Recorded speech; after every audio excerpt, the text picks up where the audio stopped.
오늘은 함께 하시는 하나님 이런 제목으로 말씀 받겠습니다.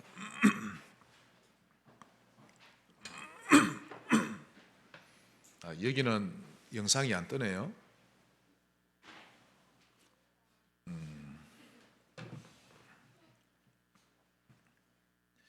우리 좌우로 인사합시다. 하나님이 함께 하십니다.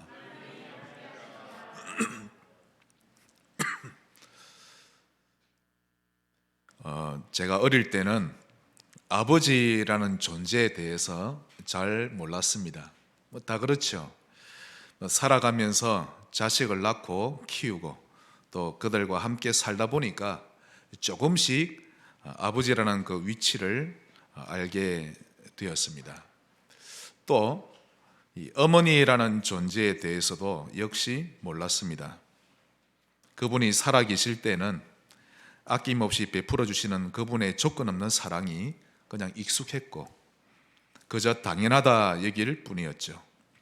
그래서 버릇없이 굴기도 하고 함부로 말하기도 하고 그래서 눈물을 좀 흘리게도 만들기도 하곤 했었죠.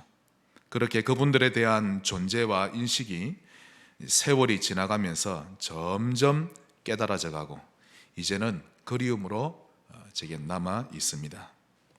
사실 자식들은 그 부모의 사랑을 빨리 깨닫는 만큼 철도 빨리 드는 법입니다. 사실 그분들이 살아계실 때는 부모에 대해서 잘 모르죠. 그저 받기만 할 뿐. 자식이 부모라는 것을 깨달을 때쯤 되면 그분들은 아주 늙으셨거나 이 세상에 안 계실 확률이 매우 높습니다. 부모님이 살아계실 때 효도 잘 하시기 바랍니다. 그렇다면 여러분은 복음에 대해서 얼마만큼 깨닫고 계십니까? 여러분에게 있어 복음이란 무엇입니까? 절대적입니다. 복음. 너무 자주 듣다 보니 귀에 익어버렸고 이제 강단에서 복음을 외치면 시시하게 들려서 눈이 감겨버리지는 않습니까? 더 이상 가치 있게 보이지 않는다는 뜻입니다. 그러니 무심코 흘려버리고는 그때부터 세워라 내오라 하며 그런 신앙생활로 변질되는 것입니다. 그리 되면 영적 싸움에서 판판이 지는 거죠. 하나님의 백성은 항상 하나님 나라의 사고방식이 흐르고 있어야 합니다. 오늘 제목 꼭 기억하셔야 합니다. 함께 하시는 하나님. 오늘 본문이 이사야 7장인데요. 하나님이 아하스 왕에게 나타나시는 장면입니다. 자, 오늘 말씀을 이해하시기 위해서는 6장으로 또 올라가야 합니다. 이사야 6장 1절에 보시면 우시야 왕이 죽던 해에 우시야 왕이 나오죠. 아하스 왕의 조부입니다. 할아버지였던 우시야 왕은 유다 왕국을 약 50년 정도 통치하면서 많은 업적을 남겼습니다. 영토 확장, 농업 개발 등등 이 당시 나라를 크게 번영시키는 업적을 세웠습니다만은 점점 교만해지더니 하나님의 성전에서 우상 숭배하기까지 이르렀습니다. 그래서 결국 그는 문둥병에 걸려서 죽게 되고요. 그 아들 요담에게 왕위를 물려줍니다. 이 요담은 자기 아비가 걸었던 우상의 길을 걷지 않은 것, 그건 참 잘했습니다. 그러나 성전에 전혀 들어가지 않았다라고 성경은 기록합니다. 한마디로 예배에는 완전히 실패했죠. 지금으로 치면 주일날 또 수요 금요 아예 예배당에 안 간 겁니다. 예배 실패가 모든 것이 실패인데 그걸 요담이 몰랐던 겁니다. 결국 하나님은 그를 얼마 살지 못하게 하셨고 그의 아들 아하스가 이제 왕위를 이어받았습니다. 자, 아하스가 왕이 되었을 때에 그 유다 왕국은 모든 부분에서 크게 무너져 있던 시기였습니다. 경제 상태는 피폐했고 대부분의 영토는 그 주변에 있는 에돔 족속에게 빼앗기고 있었고요. 군사적으로는 늘 위협을 받는 시기였습니다. 정치적으로는 국론이 완전히 분열이 되어서 나라 전체가 풍전등화와 같은 그런 위기에 빠진 시기였습니다. 그게 오늘 7장 2절에 잘 나옵니다. 2절을 보시면 어떤 사람이 다윗의 집에, 이 다윗의 집은 다윗의 그 왕궁의 즉 정치인들에게 이런 뜻이죠. 왕궁에 알려 이르되 아람이 에브라임과 동맹하였다 하였으므로 동맹해서 지금 유다를 쳐들어온다는 그런 정보입니다. 그때 왕의 마음과 그의 백성의 마음이 숲이 바람의 흔들림같이 흔들렸더라.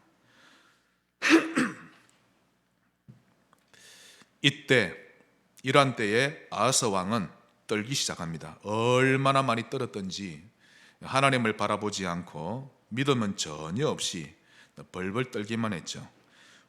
9절 중반에 보시면 만일 너희가 굳게 믿지 아니하면 너희는 굳게 서지 못하리라. 그때 10절에 여호와께서 아하스에게 직접 말씀하십니다. 너는 너희 하나님 여호와께 징조를 구하라. 징조는 영어로 사인입니다. 우리를 구원할 수 있다는 그 사인을 주옵소서. 그렇게 기도하라는 뜻이죠. 그런데 아하스는 기도하지 않습니다. 그래서 13절에 이사야가 책망을 하죠. 기도하라고. 그러나 14절에는 우리 하나님이 친히 사인을 주십니다. 다시 14절 보겠습니다. 주께서 친히 징조를 너희에게 주실 것이라. 자, 풍전등화와 같은 이 나라와 백성들에게 하나님이 주시는 최고의 선물이 무엇일까요? 처녀가 아들을 낳으리니 이름을 임마누엘이라 하라. 하나님이 우리와 함께 하시겠습니다. 아니, 정치를 어떻게 해주겠다, 나라를 어떻게 보호해주겠다, 구체적인 방법을 말씀해 주셔야 하는데 하나님은 임마누엘을 주신 겁니다. 내가 너희와 함께 하리라. 하나님이 함께 하시면 되는 것입니다. 그렇다면 우리 하나님은 어떻게 또는 어디까지 함께 하신다는 말씀일까요?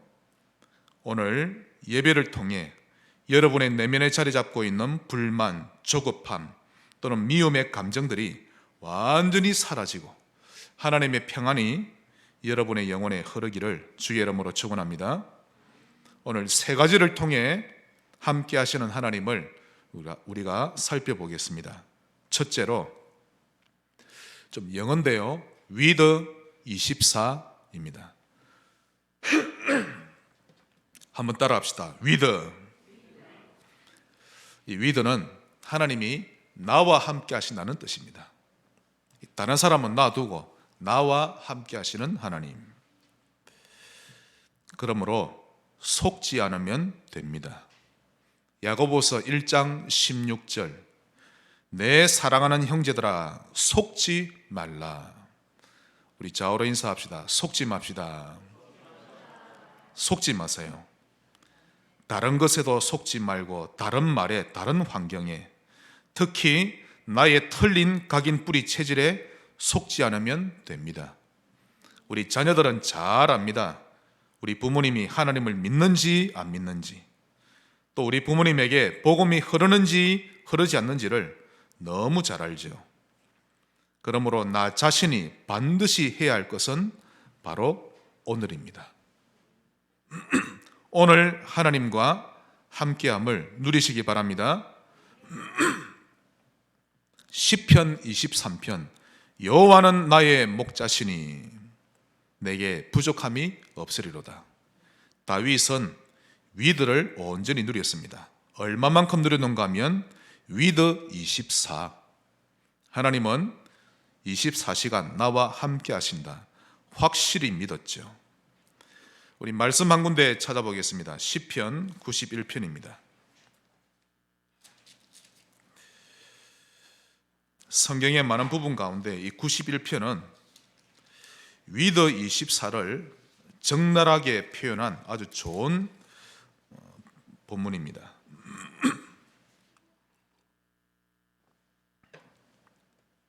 91편 전체가 다 그러한데요. 계속 내가, 나는 이렇게 나옵니다.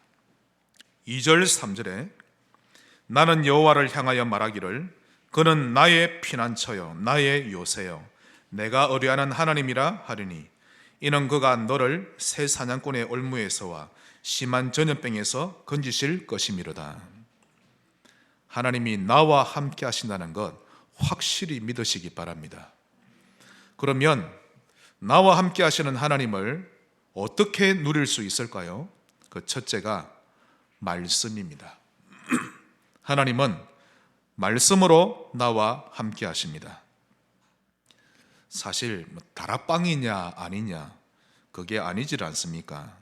내가 지금 오직 그리스도로 결론나 있느냐 아니냐 그게 중요한 것이죠.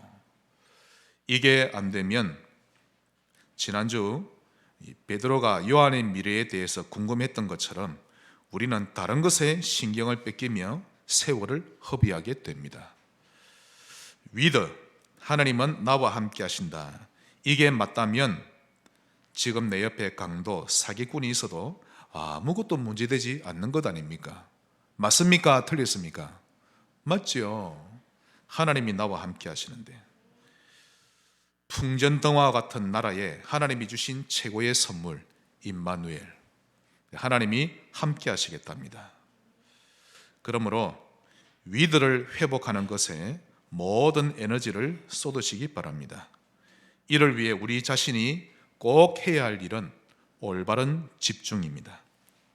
서론에 집중하지 말고 껍데기에 집중하지 말고 올바른 것에 집중할 줄 알아야 합니다. 어느 타 지역에 살고 있는 중직자가 제게 고민을 상담해 왔는데요. 제가 상담을 받아보면 항상 느끼는 게 있습니다.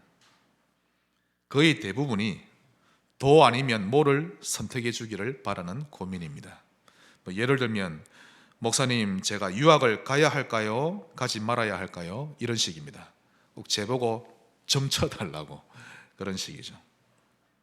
가도 되고 안 가도 됩니다.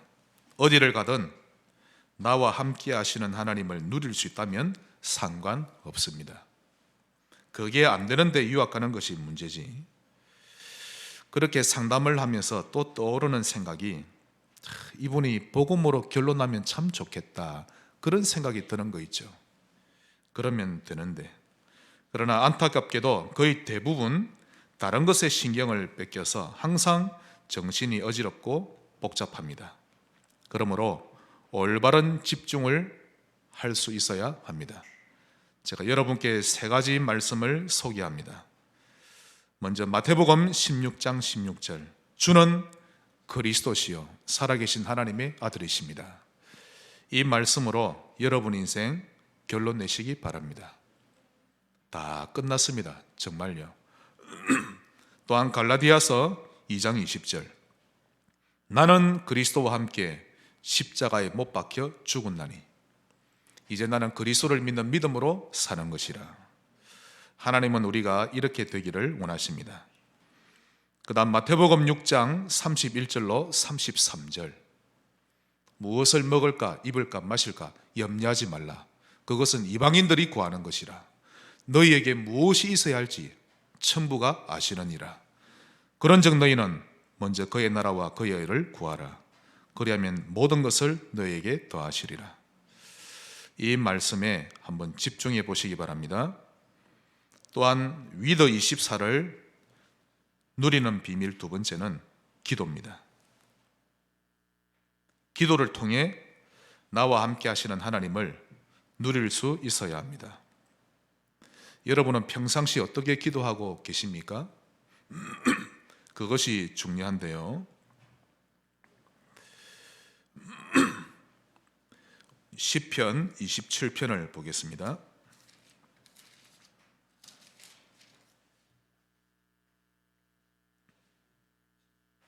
기도 시간에 나와 함께 하시는 하나님을 체험하셔야 합니다. 이 다윗은 얼마만큼 나의 하나님을 누리는가 하면 일단 3절 4절 보시면요 다윗의 영적 상태를 한번 상상해 보시기 바랍니다.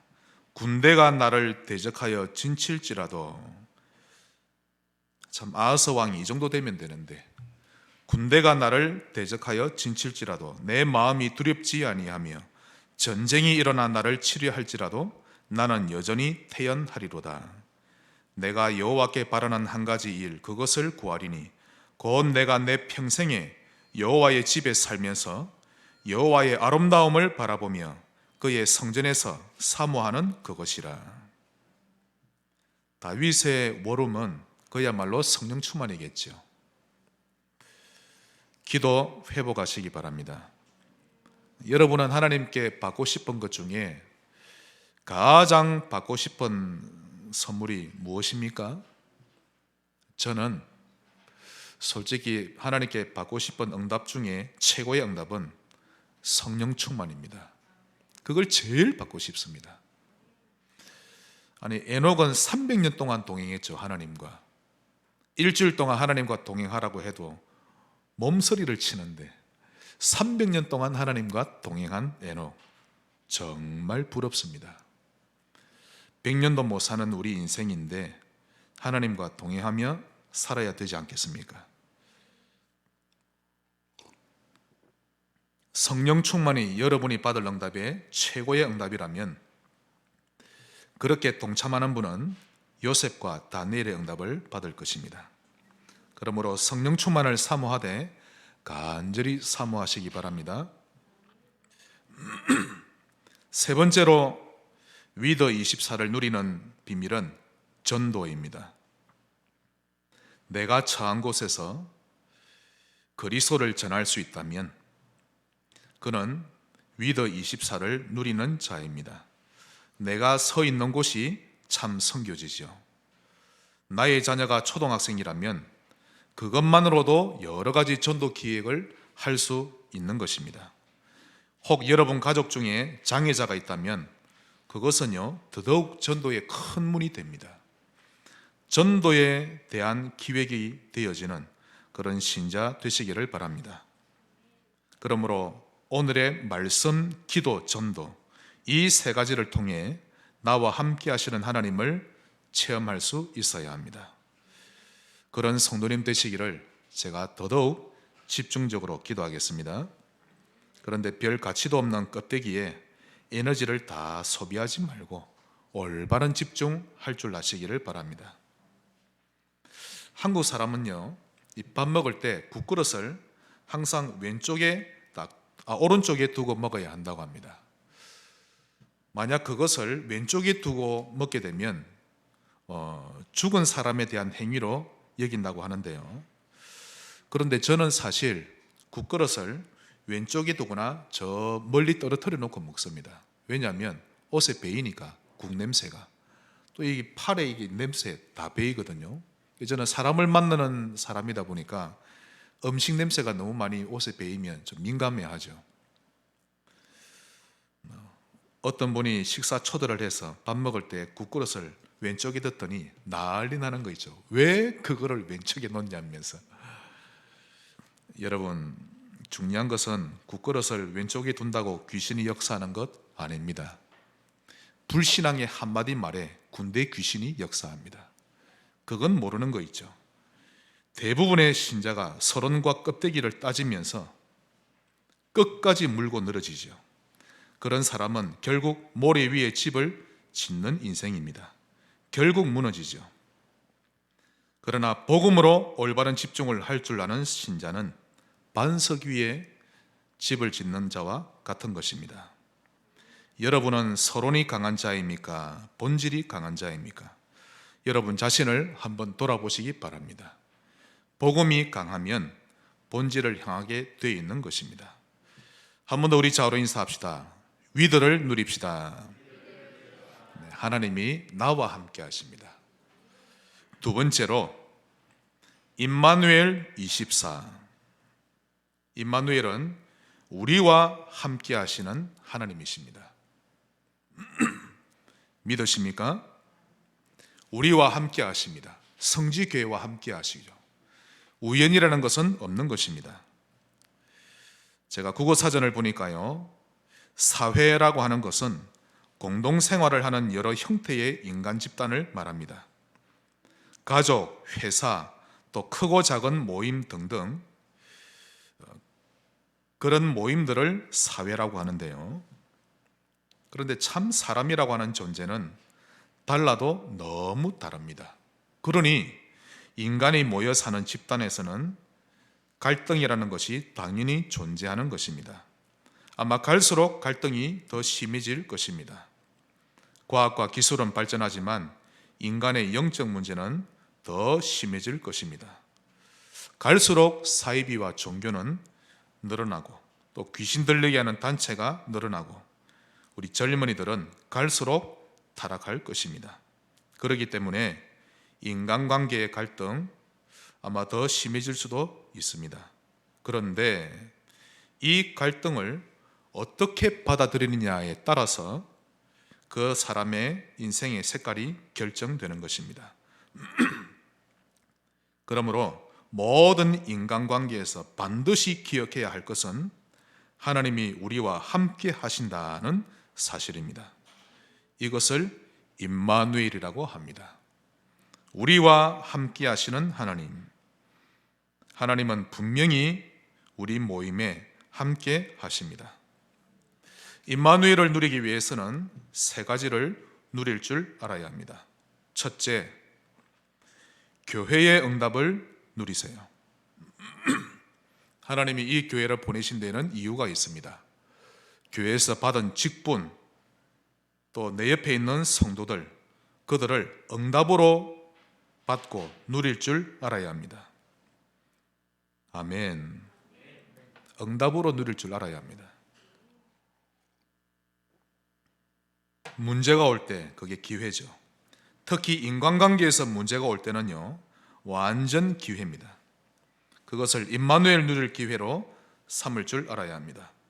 그러나 대부분의 신자들은 특히 교회 안에서 인간관계에 갈등이 오면 거기에 딱 잡혀버립니다. 대부분이 어떤 식으로 해결하는가 하면 그 사람이 교회에 있는 한 나는 교회 안 간다, 그런 식이죠. 그 사람이 교회에 없으면 나는 간다. 그러다 또 다른 사람과의 갈등이 생기면 또 그 사람을 피합니다. 얼굴도 보지 않으려고 하죠. 나도 모르게 그런 선택이 체질이 되어버려서 그런 것입니다.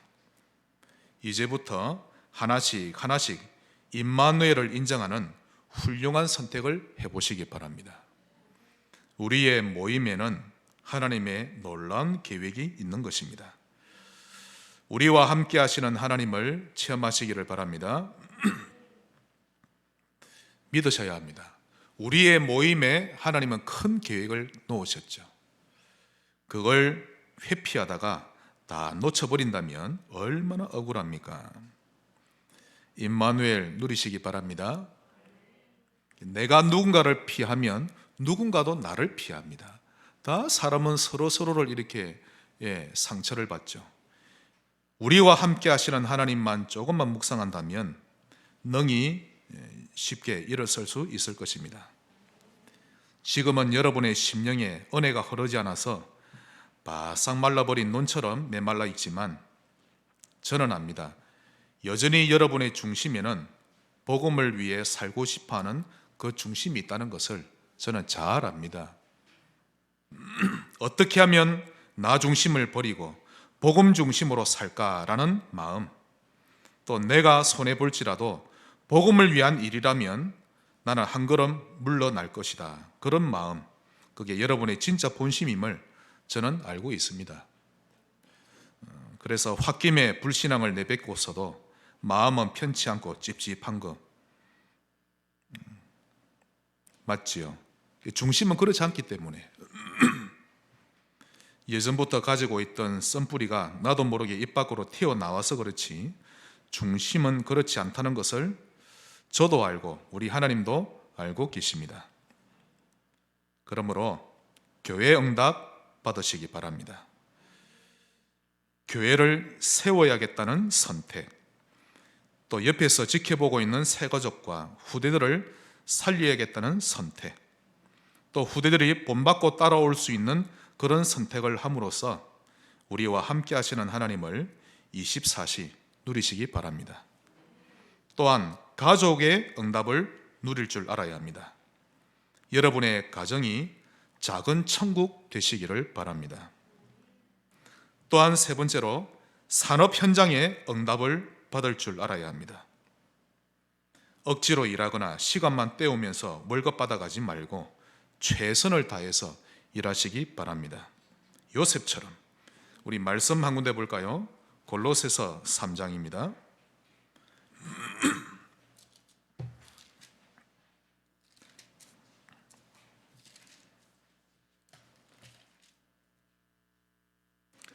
골로새서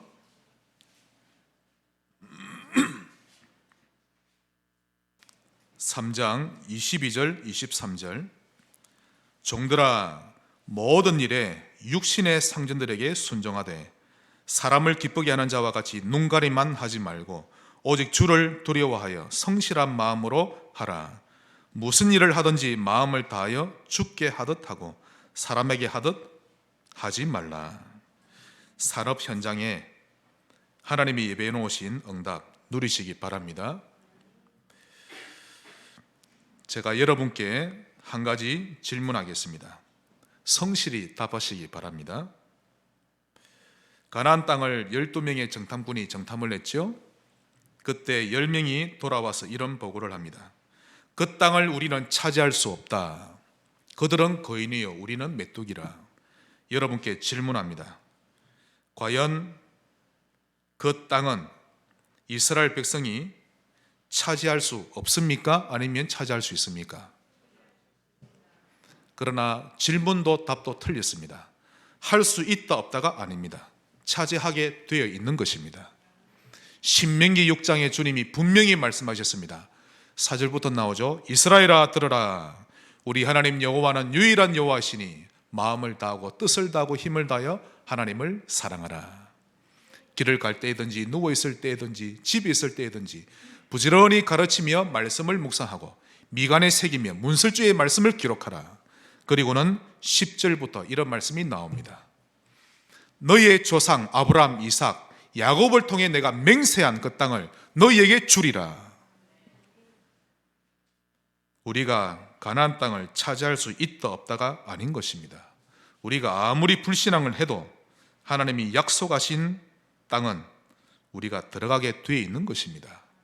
그러므로 불신앙하는 것이 우리에게 큰 손해가 되어지죠. 임마누엘 24 우리와 함께 하시는 하나님, 교회를 응답으로 누리세요. 가정을 응답으로 누릴 줄 알아야 합니다. 그리고 산업 현장도 천직으로 알고 그곳에 있는 동안 최선을 다해서 응답으로 받으시기를 바랍니다. 마지막 큰 세 번째로 원네스 24입니다.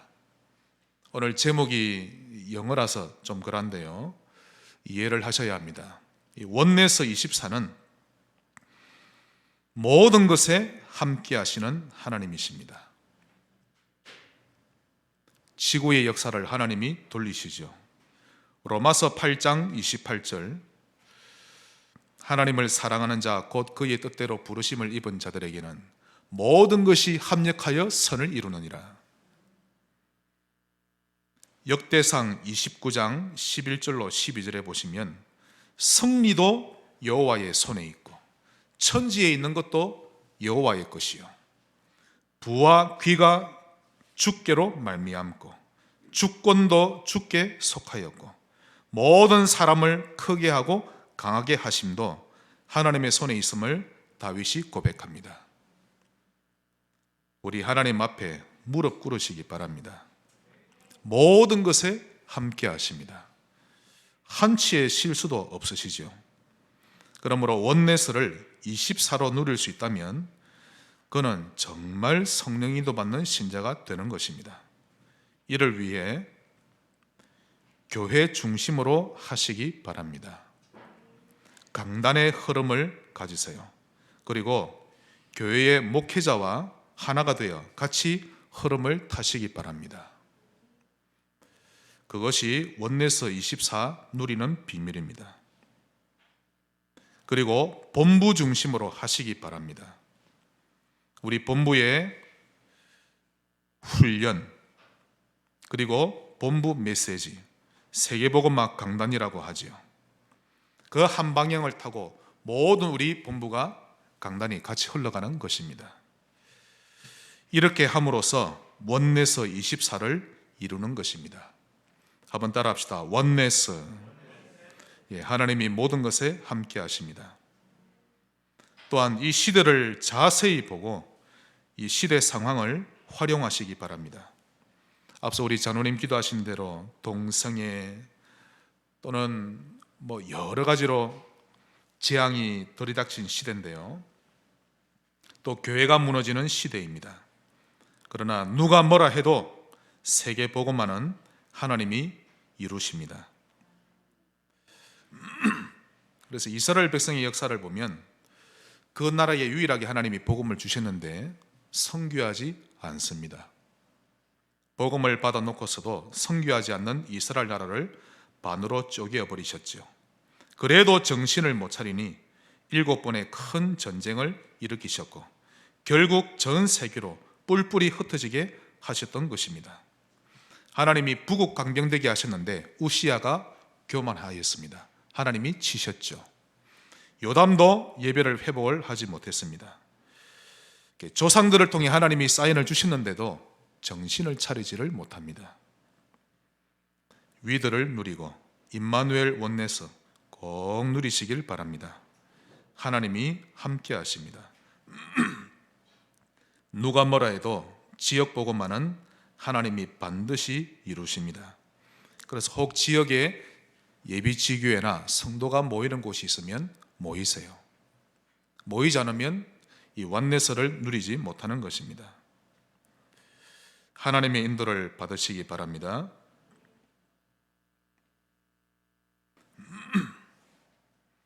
하나님 우리 성지교회에게 참 이런 귀한 복음을, 정확한 복음을 주셨는데 이 복음을 받은 신자가 이 복음화 방향에 맞추지 않으면 하나님이 사건을 터뜨리십니다. 제가 분명히 말씀을 드립니다. 여러분의 가정의 산업에 하나님이 정신 차리라고 손을 대시죠. 21세기에 맞는 고통, 또 21세기형 전쟁을 일으키셔서 결국 복음이 전달되게 하실 것입니다. 그러므로 함께 하시는 하나님을 인정하고 누리시길 바랍니다. 강단이 흐르게 하세요. 미션 잡고 또 본부 중심으로 같이 흘러가는 것입니다. 산업 선교 또 핵심 100% 타시기 바랍니다. 아멘. 우리 모든 나루터 저를 따라 하시기 바랍니다. 아멘. 산업 선교 핵심 흐름을 타시기 바랍니다. 목사 말에 순종 좀 하세요. 저는 같이 가고 싶거든요. 다 같이. 얼마 되지도 않는 성도, 누구는 같이 따라오고 누구는 말 듣지 않고 그러지 말고 함께 타서 세계복음화 한 방향으로 가시기를 바랍니다. 말씀의 결론을 맺겠습니다.